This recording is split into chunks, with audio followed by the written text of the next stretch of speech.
Magandang araw mga kaibigan. Bigyan natin ngayon ng reaction opinion itong post. Ang balita ngayon, 32 minutes ago. Pahayag ni Congressman Kiko Barsaga sa mga buzzers niya. Yung mga nagsasabi sa kanya na hindi mo kaya yan si Romualdez. Matatalo ka lang yan. Ganyan po sa buhay ng tao. Pag mayroon kang gagawing maganda, ang daming mga oposisyon, ang daming magpahina sa iyong loob. Ito ngayon, Romis Baxia.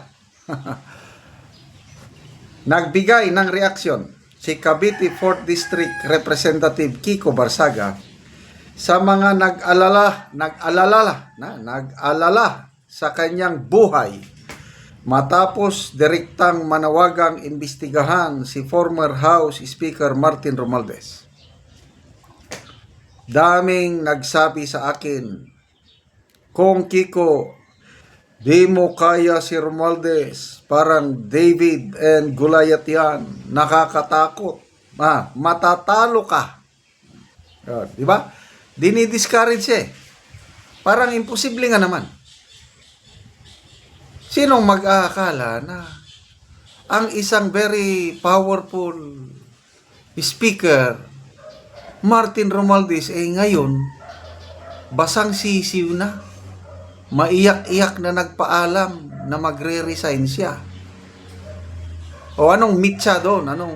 Although, it was a developing events, yung pagkatanggal niya. Kailang, ang naging mitsa is Park. Nagbigay ng final push. Kung boxing pa yun yung knockout punch, itong si Kiko Barsaga. So sabi niya, daming nagsabi sa akin, kung Kiko, di mo kaya si Romualdez, parang David and Goliath, yan, matatalo ka. Ito ang kanyang birada, knockout punch. Di ba nila alam ang ending ng David and Goliath? Talaga, napaka-witty, napaka-maro itong batang kongristang ito. Giit ni Barsaga, kahit gaano kalaki at kalakas ang kalaban, mananalo pa rin ang panig ng katotohanan at mamamayan. That's very, very true. Talaga, he's a man of faith. I don't know yung kanyang faith or religious spiritual state. Kaya lang habang nagsasalita tungkol sa politika, he's a man of faith. Noon pang sinasabi niya, mananalo ang taong bayan kahit ikulong niyo pa ako. Tuloy ang laban dahil mananalo ang taong bayan. Ganon siya katindi. At ngayon, nanalo nga. Last week, I think Huwaybes last week, Huwaybes ng gabi, nung makita ko yung statement niya, sabi ko, alako, ito na. Nakahanap ng katapat si Romualdez. Dahil direct panawagan na imbestigahan si Romualdez. May kinalaman siya dyan.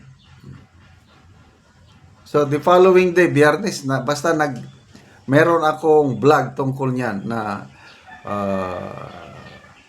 Romualdez versus Barsaga, the modern day David and Goliath battle. Sino ang mananalo? Parang ganon yung vlog ko Friday last week. Ngayon, nasagot na. Although sa aking vlog, nag-anticipate na ako na in the end, mananalo ang katotohanan, mananalo ang mamamayan, mananalo kung nasa panig ka ng Diyos, mananalo ka. Verse sa Bible, ano ba yun? Romans 8 something. Sabi niya, if God is with us, who can be against us? So, itong laban natin with corruption, laban natin with Congressman Barsaga as our spokesperson, tagapagsalita. Mananalo tayo. Dahil God is with us. Galit po ang Diyos sa korupsyon. May nabasa akong post kanina ng isang evangelical dito sa Mindanao ito Mindanao Evangelical Leaders Council. Si Bishop Jean Odang. Nananawagan siya sa mga evangelical Christians to join September 21 protest rally against corruption. At may isinite niyang verse doon na God hates corruption. Ayaw ng Diyos yung ganyan na mga bribe, yung injustice, ayaw ng Diyos. So laban ito between good and evil. Yung ginagawa nilang pagnanakaw sa kaban ng taong bayan, that's evil. The love of money is the root of all evil. Sinong ginodiyos nila? Kwarta. Ano yung sinasabi nila na every centavo must be spent for the poor, for services? Lip service lang yun. Kaya lang sa totoo, walang pakundangan, lapastangan na pera ng taong bayan. Kawawa tayong nagbabayad ng buwis, sila utang ng utang. Magkano na ba ang utang ng bansa natin yan? Malapit na abot ng 17 trillion. Yung mga computation na sino bang nag-compute? Si Attorney Vic Rodriguez ata.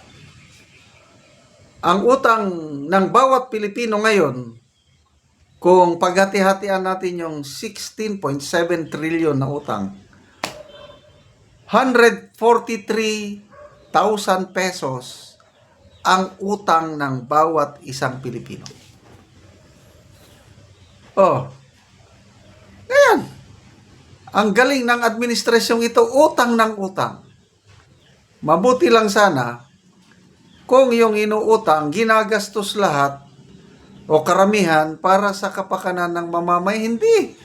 Pinang-ayuda, pinang-flood control project, infrastructure, kung ano-ano. Kaya nakakagalit o mabuti na lang at meron tayong David in the person of Congressman Kiko Barsaga, lumaban at tinumba niya ang isang higante. Ngayon, di kayo believe kay Congressman Barsaga? Tinumba niya ang isang speaker, Martin Romualdez. And saludo kay Congressman Barsaga, the modern day David. Nanalo tayo laban kay Goliath.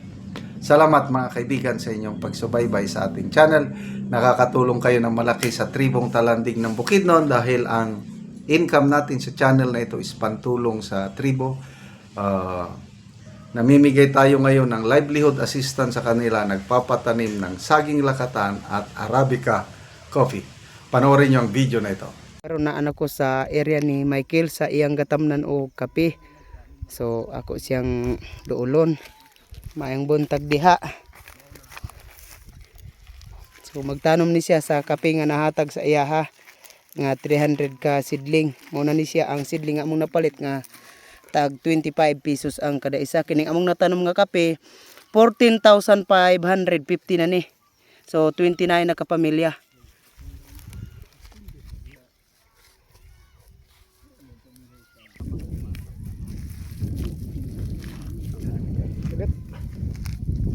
Tambok. Og muna ni ang nahuman niya og mga tanom. So tama na dito oh.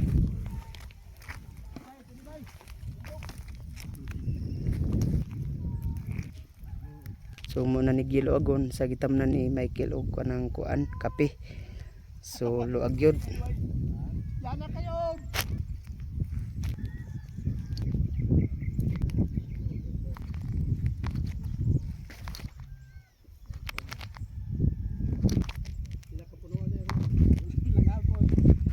Salamat ka sa Ginoo sa nagkonsanan sa nagatag sa Sibilya.